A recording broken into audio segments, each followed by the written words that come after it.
Welcome everybody, this is How to English. Teach and learn with Gav and Em. It's a podcast about teaching and learning English as a foreign language. All opinions stated are personal and references will be given when necessary.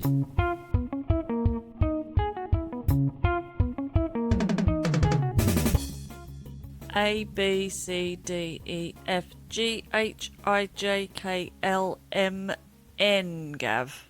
NM is episode 14 of Gav and Em's How to English TEFL Pod. It goes MN, not NM. Oh. You mean NM. MEM. This is all very confusing around this part of the alphabet. I'm glad you have tuned in, follower, to the beginning of Gav and Em's show because we are just trying to work out which letter to talk about today. And why are we even talking about these letters? Because they are all very important TEFL words. We are working our way through the alphabet of TEFL, starting with A very long time ago, and now we're in the middle. Is it the middle or are we just past the middle? It is exactly the middle. I think we're halfway through our exploration of the A to Z of TEFL, and today we are... Are you sure? Because that would mean this is episode 13. Is it episode 13, Gav, or is it episode 14? I've already said it's 14. So there are 28 letters in the English alphabet? In my alphabet there are. Have you got extra ones I don't know about? M, let's continue. Just over halfway, to be clear. My first N word is notes. Now, I have made a few notes over the last few weeks, Em, and there is a very good reason for that. What's that reason? Because, Em, we keep doing some bloopers. We, like me and you? Yes, Em. Podcast bloopers. Therefore, I have made a short list of N for notes. I'm intrigued. Starting with number 1, aubergine. Oh, what about aubergine? Is it a vegetable or a fruit? Let me describe to you what a vegetable is and then what a fruit is. And you can tell me, is an aubergine, otherwise known as eggplant to our American cousins, a fruit or a vegetable? Are you ready? Is this referencing something I said a while ago where I said aubergine's a vegetable? And I said it was a fruit. And then I said possibly it's a seed. Right. Well, let's hear it then. Fruits develop from the flower of a plant and contain seeds, while vegetables are the other edible parts of the plant, like leaves, stems, roots or bulbs, and generally do not contain seeds. So something like a leafy thing would be definitely a vegetable. I'm thinking lettuce is a vegetable. Tomato I know is a fruit because it follows the seed rule. But do aubergines have seeds? Let me think. Whenever I cut into an aubergine, it looks pretty solid, but it does have some seeds, so I guess it's a fruit, Gav. It is, according to medical news today, it's a fruit, and possibly the whole world agrees. It's a fruit, Em, although it is treated as a vegetable and cooked in that way. I definitely think it's something I would have as a salty, savoury dish. I wouldn't cover it in syrup and have it on pancakes, for example. Well, until you try, you shouldn't knock it, Em. I might try it. Following that is acai. I think I stated at the time I was guessing how to say it, but you Googled it and you said it phonetically, apparently. Is it not acai? Is the stress on a different part? I still might be mispronouncing it, but I did want to spend a moment saying it's a small purple fruit native to the Amazon rainforest, known for its potential health benefits and rich flavour. It's often described as having a taste similar to a blend of berries and dark chocolate. What was our error? I thought we should just return to this topic and clarify what acai might be. So it's fruit, another fruit, like the aubergine. Very, very true. Nice. The word postpone, Em. I think I mentioned that it's a nice bridge in your mind to think of post, meaning later. And you said, Gav, but pone doesn't help us here. I'm guessing pone does help us if we know what pone means. I had to explore the internet and I came up with pone from the Latin verb ponere, which means to place or to put. When combined with the prefix post, meaning after, postpone essentially means to place after or to put off to a later time. Merriam-Webster. No way. That is very interesting and not common knowledge. The world is full of these very interesting facts, Em. We can pone that later. Would it be a verb? I don't know. Is it to pone? Well, it's Latin, so I'm not sure we're going to use it every day in our English conversations. I'm going to try. Matching? Matching. Yeah, we had a bit of a chat after that episode, didn't we, about matching?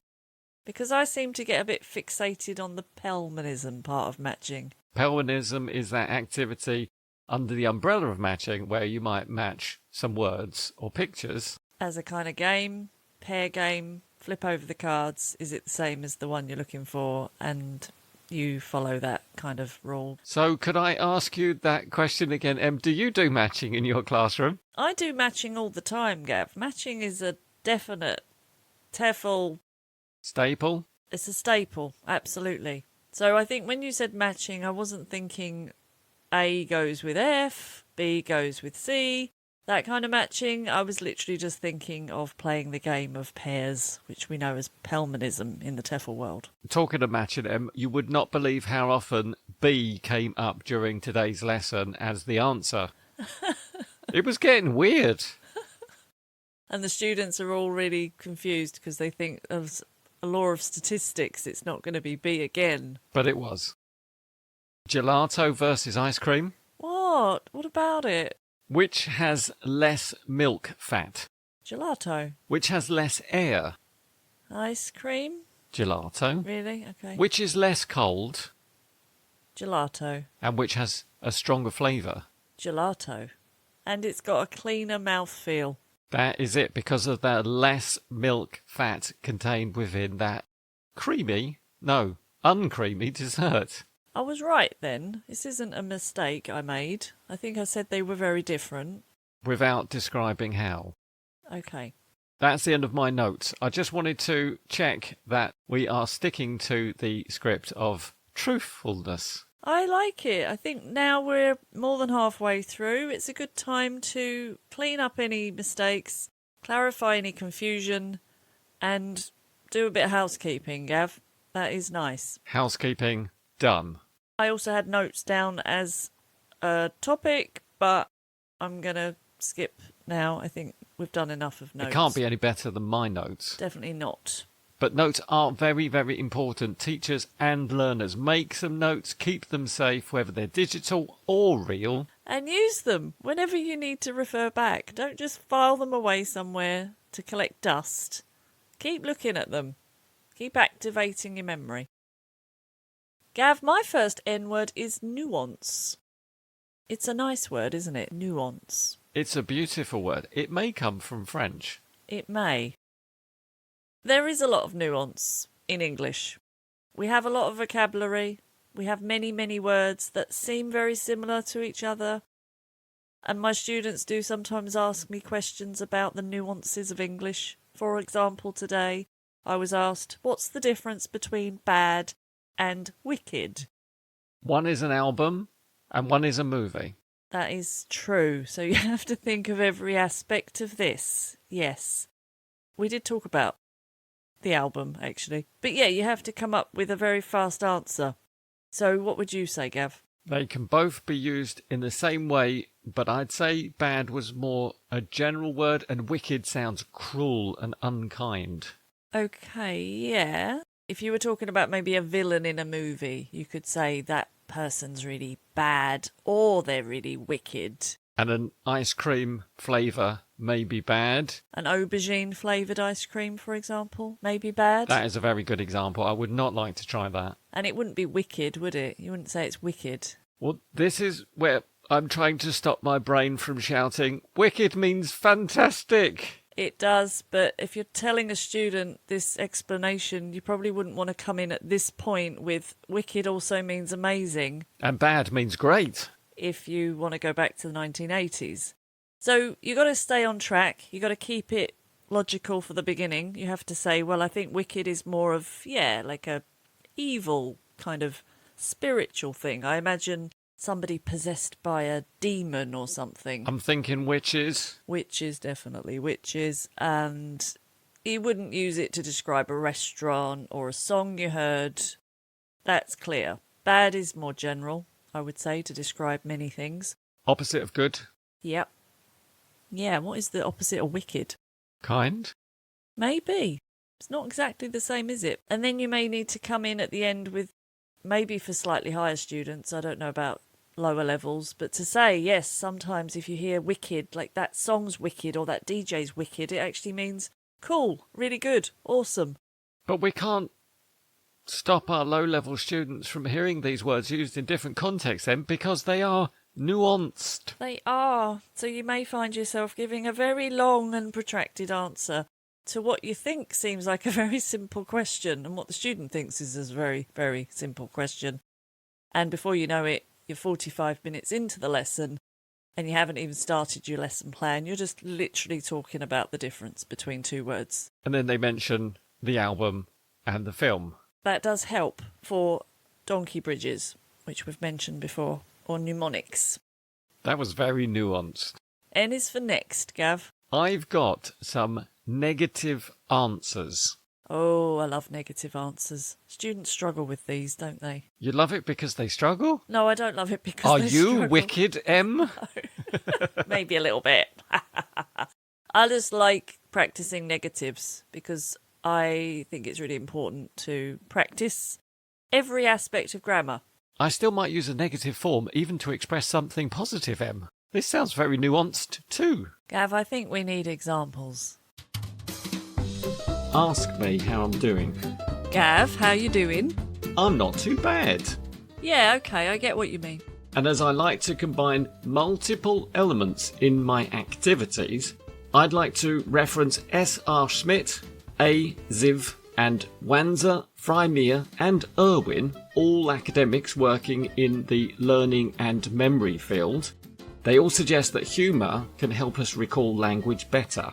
I thought there might be some comedy involved. So, what funny negative TEFL game have you prepared? I have devised an activity where you can practice negative, funny answers.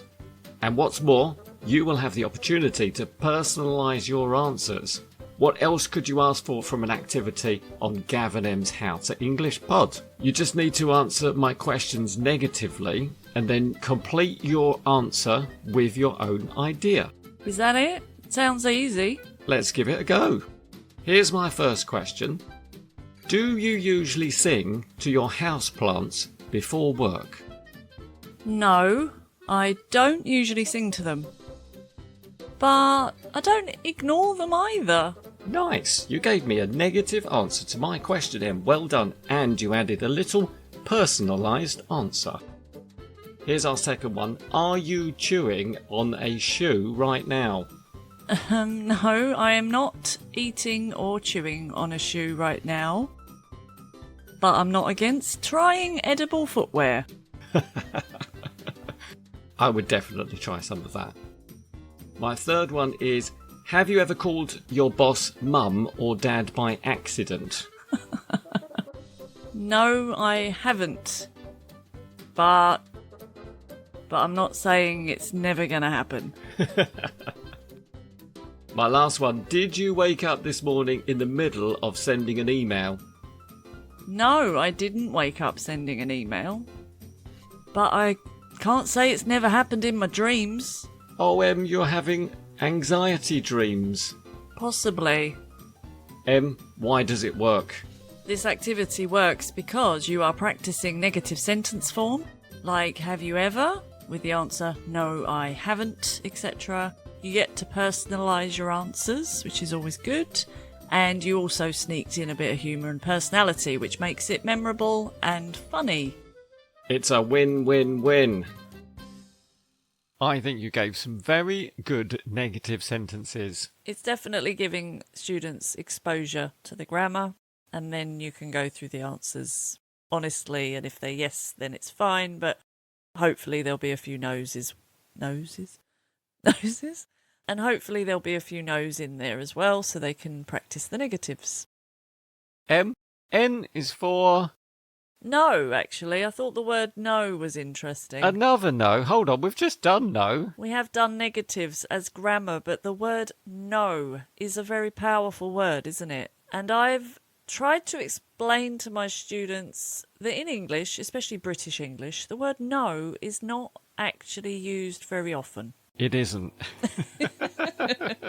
So if I say, Gav, would you like a cup of tea?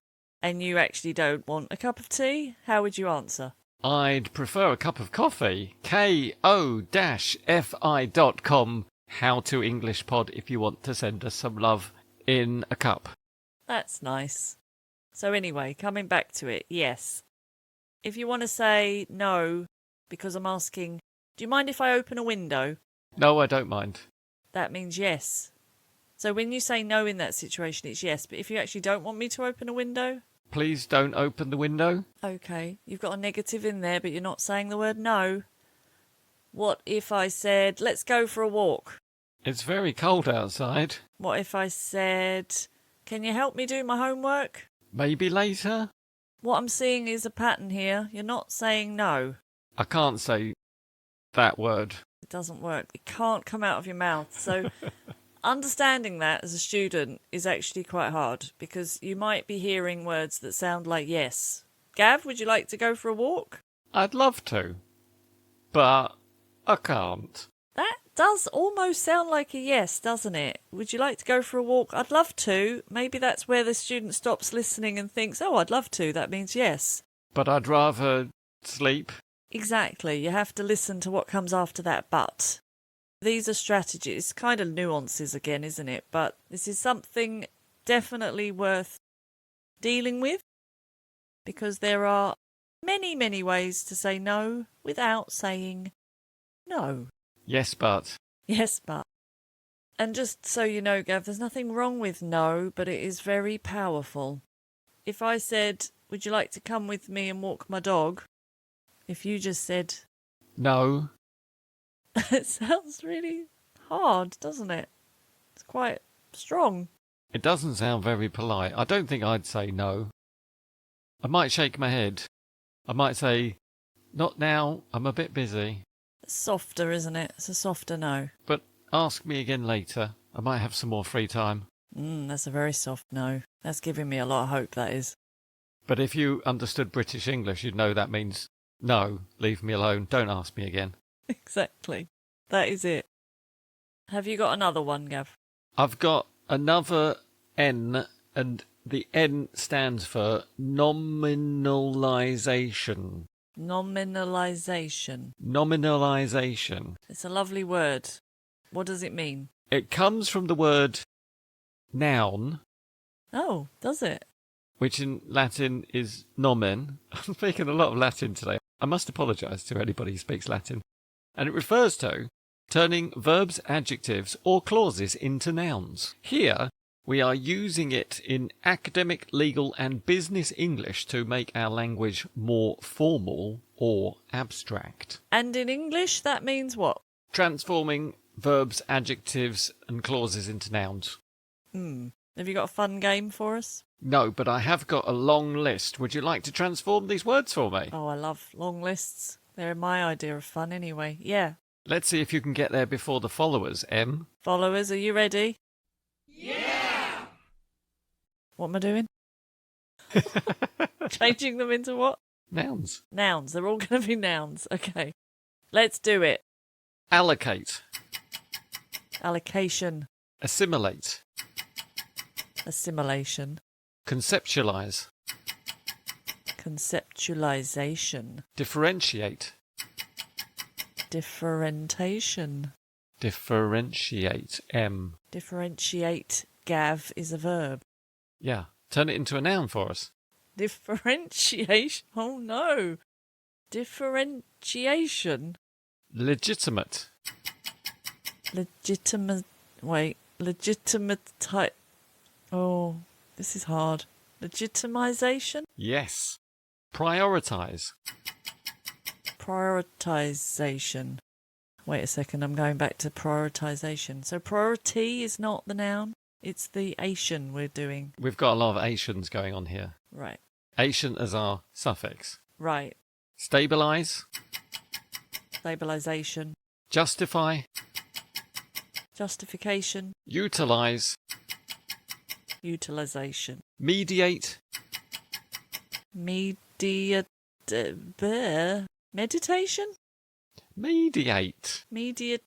To resolve the conflict between... Mediation. Right, okay. Oh. Compensate. Compensation. Implement. Implementation. Evaluate. Evaluation. Legislate. Legislation. Transmit. Transmission. Ah. We've changed it. Initiate. Initialisation. No. Imagine you want to join a society. You need to go through their... Initiation. Suspend. Suspension. Oppose. Opposition. Converge. Convergence. Yes. Adhere. Adherence. Wow, you got that list nominalised very well. Okay, that was hard, actually. I liked that there were a few curveballs in there that were not Asians. I had to really think about it. Gav, I think it's time for tips of the episode. Is it time for tips of the episode? Because I might have to ask you to hold your horses. Why? Because Gav and Em have already done their tip of the episode. They have? Shall we listen to it? What? They've titled it Top 8 Tips for Teachers. Is this an old episode? No, it's completely new. What do you mean? We haven't recorded this. Let's have a listen. Right, I'll kick us off. Tip 1. Keep it simple. A clear goal and one good activity go a long way when you're starting out. Tip 2 then. Learn names fast. It really helps with classroom management and building rapport. And here's another one. Tip 3. Don't be afraid of silence. A bit of thinking time is completely normal. I love that one. Now, tip 4. Plan your board work. It sounds minor, but it makes a big difference to your flow. Okay. Tip 5. Check your instructions, always, even if you think they're obvious. Good one. For tip 6, I'd say, be flexible. Sometimes the magic happens when you ditch the plan. For tip 7, I'd say use student language. If they come up with a brilliant phrase or make a great mistake, use it. And rounding it off, tip 8, reflect after every lesson. Doesn't have to be deep. Just ask yourself what you'd keep or change. Who were those people? That was Gav and Em from Gav and Em's How to English TEFL Pod. Did you not recognise them? Kind of. They sounded like Gav and Em from Bridgerton or Jane Austen or something. What happened? They are AI Gav and Em. Em, You're speaking like that other Gav now. Em, we need to thank aubergines.ai for their amazing voice cloning app. Uberduck. Wow, Uberduck. That is an amazing technical achievement. There's a little bit of tweaking, I think, Gav, to be done because it sounded like us in a different reality, let's say. That was an alternative version of Gav and Em, definitely. But I did like your tip too. I was not listening to the tip, sorry. I was just so focused on my accent and my pronunciation. So what was tip 2? Tip 2 was learn names fast. I really like that. Great tip for teachers. My favourite one from my alternative Gav was tip 7, use student language. If they come up with a brilliant phrase, possibly a mistake, you can share it with the class, show how fantastic your students are by using their own language back to them and saying, this is brilliant, or if there's a mistake, just correct it and say, this is wonderful language too. Yeah, that was kind of confusing. I think you said a great mistake, and I'm not really sure what that means, but something you can use that's useful. Tip 6, Gav, was really good. Be flexible. It's a good skill to have. As AIM said, Sometimes the magic happens when you ditch the plan. She sounded really weird saying it like that, but yeah, ditch the plan. Forget it. Do something else.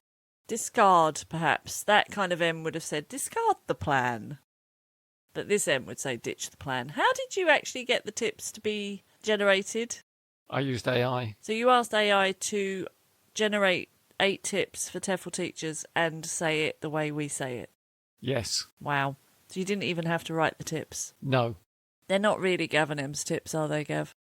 Well, maybe this is the future. This is absolutely going to be the future. We are not going to know what's real and what's not real. But we do today. This is definitely us. Don't worry. We're not AI. Or are we? Very clever. We're going to look back on this in a few years and think, that was when we had real people doing podcasts. Those were the days. So this is me signing off, M. N. Not M. And N. next week, L. L. Next week's L. No. No. And, No.